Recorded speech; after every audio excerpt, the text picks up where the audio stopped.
Halo siswa-siswi SMA St. Carlos kelas 10. Bagaimana kabar kalian? Ibu berharap anak-anak semua tetap dalam keadaan sehat ya. Berjumpa kembali bersama Ibu Brigita dalam pembelajaran Bahasa Indonesia. Hari ini kita akan melanjutkan materi pembelajaran tentang teks laporan hasil observasi, yaitu bagian struktur dan kaidah kebahasaan. Kompetensi dasar kita pada hari ini yaitu menganalisis isi dan aspek kebahasaan dari minimal 2 teks laporan hasil observasi.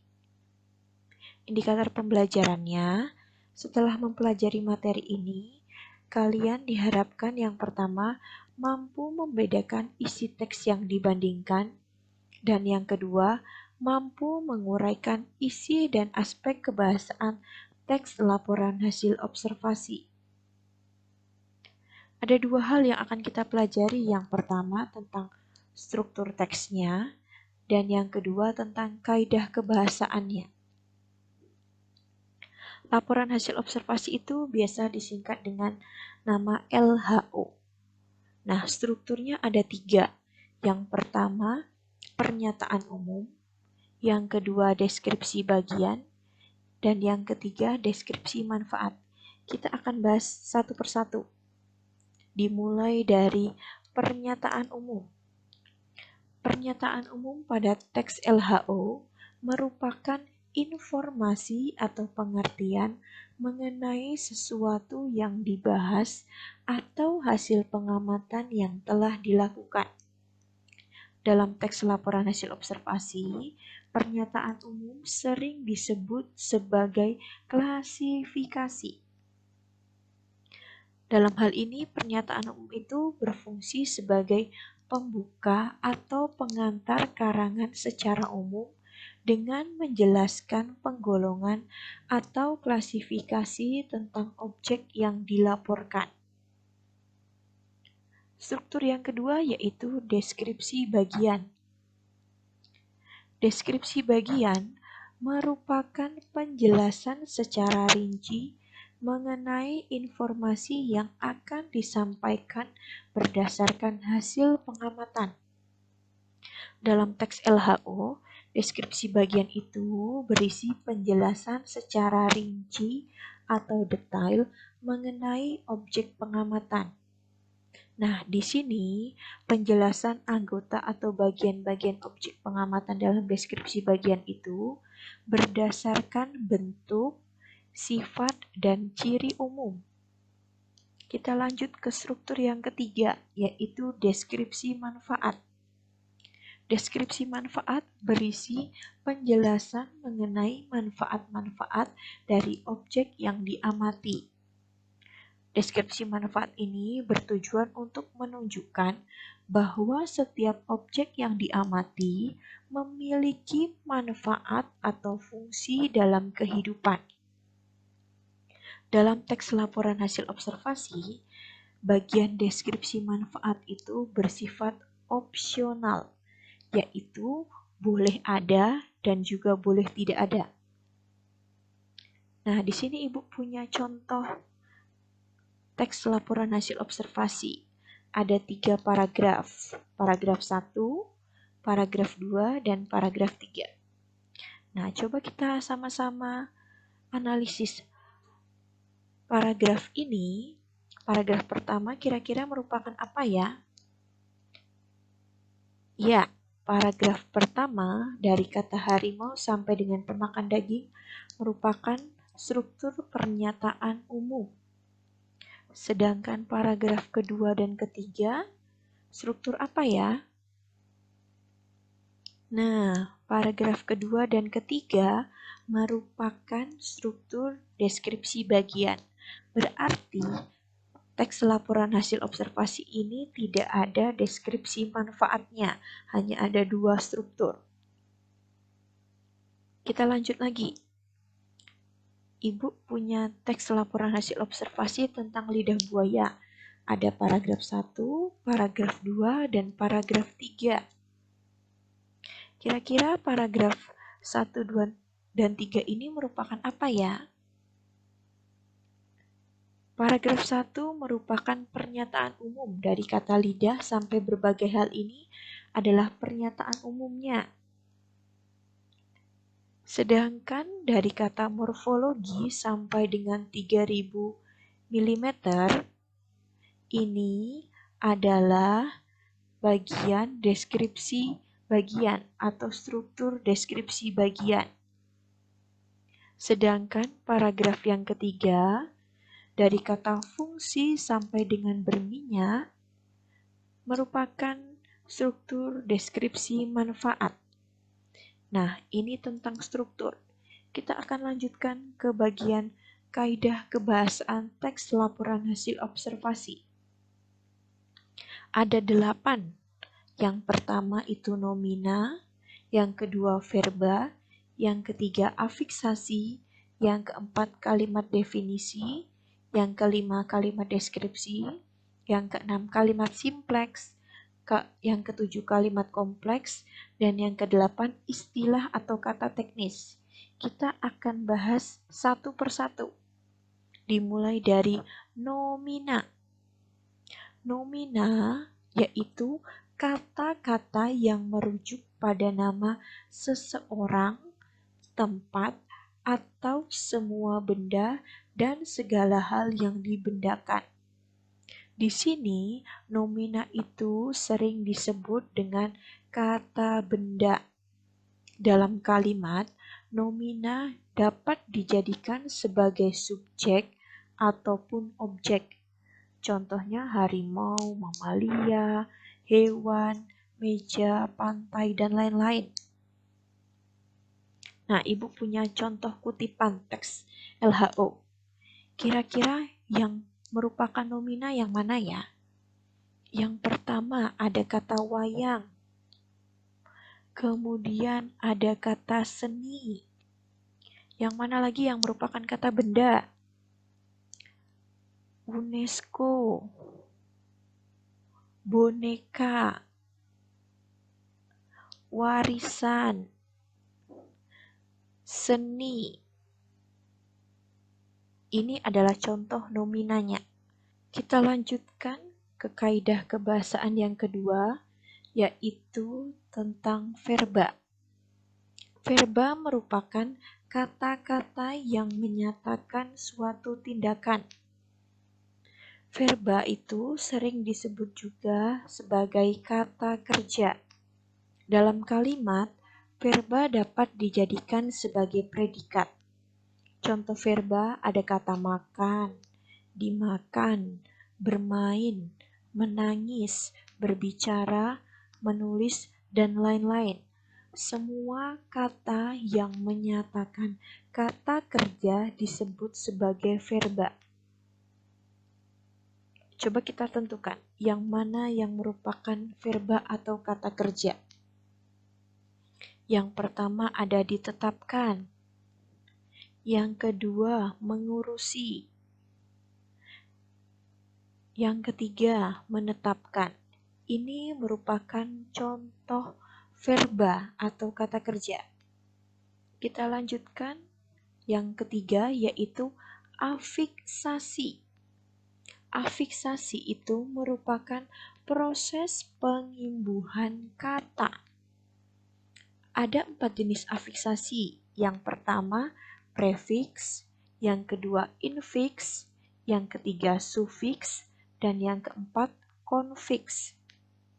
Prefiks itu adalah awalan. Contohnya, Ibu punya kata bermain, memakan, ditulis, dan tersangkut. Di sini, kata dasar bermain adalah main, mendapatkan prefiks atau awalan ber.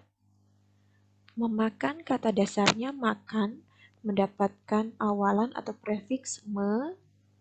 Ditulis, ini kata dasarnya tulis, mendapatkan prefiks di. Kemudian kata tersangkut, mendapatkan prefiks ter.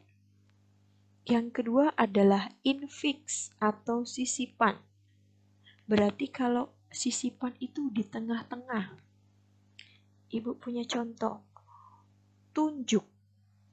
mendapatkan infix atau sisipan el menjadi telunjuk.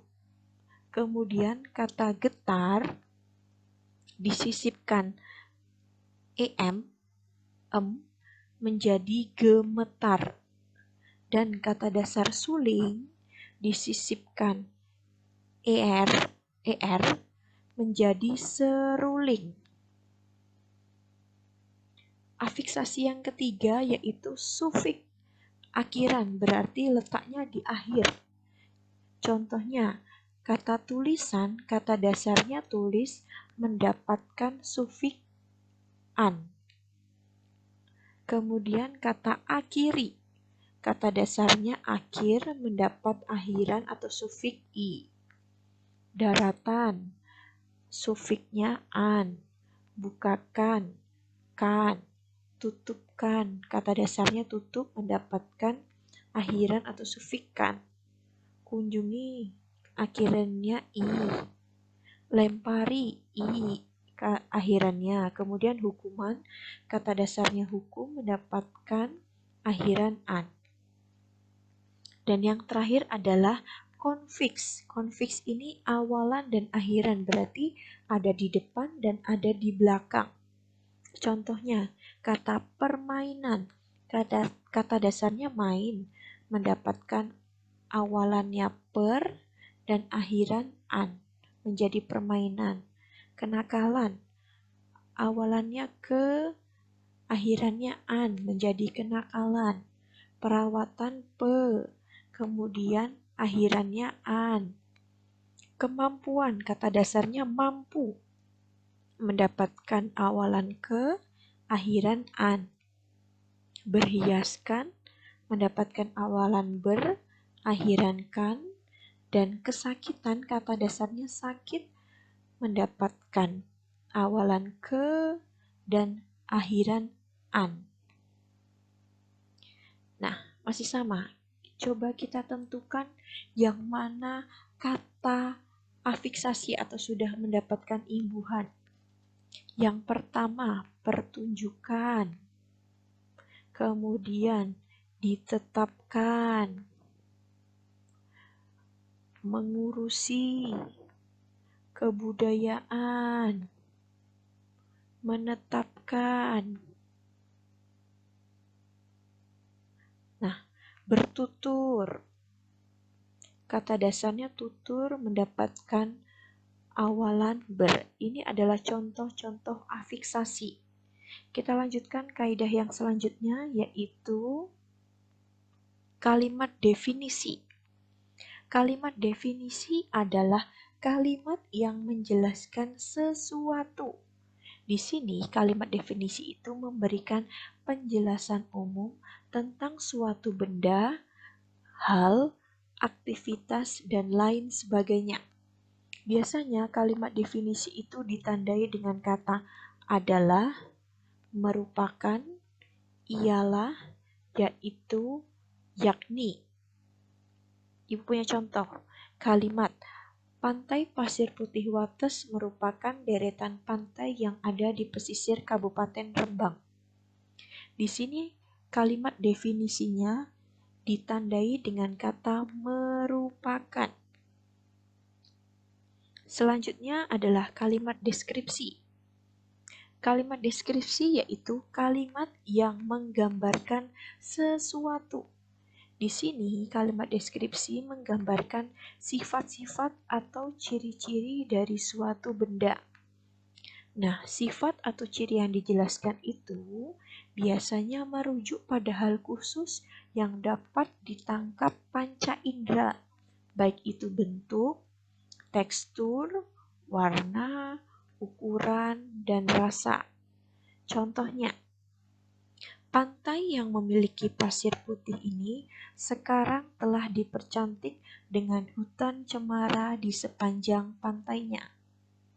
Nah, di sini menjelaskan deskripsi pantai pasir putih yang ada di Rembang tadi, bahwa dia ciri-cirinya sudah dipercantik dengan hutan cemara.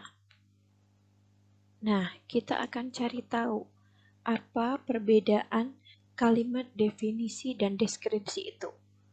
Kalimat definisi itu menjelaskan gambaran umum, sedangkan kalimat deskripsi menjelaskan sesuatu yang lebih spesifik dan dapat ditangkap panca indera. Ibu punya contoh kalimat, ada dua. Yang pertama, sapi merupakan hewan herbivora. Dan kalimat kedua, kambing memiliki bulu lebat di sekujur tubuhnya. Kira-kira kalimat yang mana yang merupakan kalimat definisi dan yang mana yang merupakan kalimat deskripsi? Nah, kalimat definisi adalah kalimat yang pertama. Sapi merupakan hewan herbivora. Di sini menjelaskan tentang gambaran secara umum, memberitahukan bahwa sapi itu hewan herbivora. Berarti kalimat kedua adalah kalimat deskripsi. Kambing memiliki bulu lebat di sekujur tubuhnya. Jelas terlihat dari kata memiliki bulu lebat. Nah, di sini bisa kita tangkap dengan panca indera, kita lihat dengan mata bahwa kambing ini memiliki bulu lebat. Selanjutnya, kaidahnya ada kalimat simpleks. Kalimat simpleks adalah kalimat yang terdiri atas satu struktur dan tidak memiliki konjungsi atau kata hubung.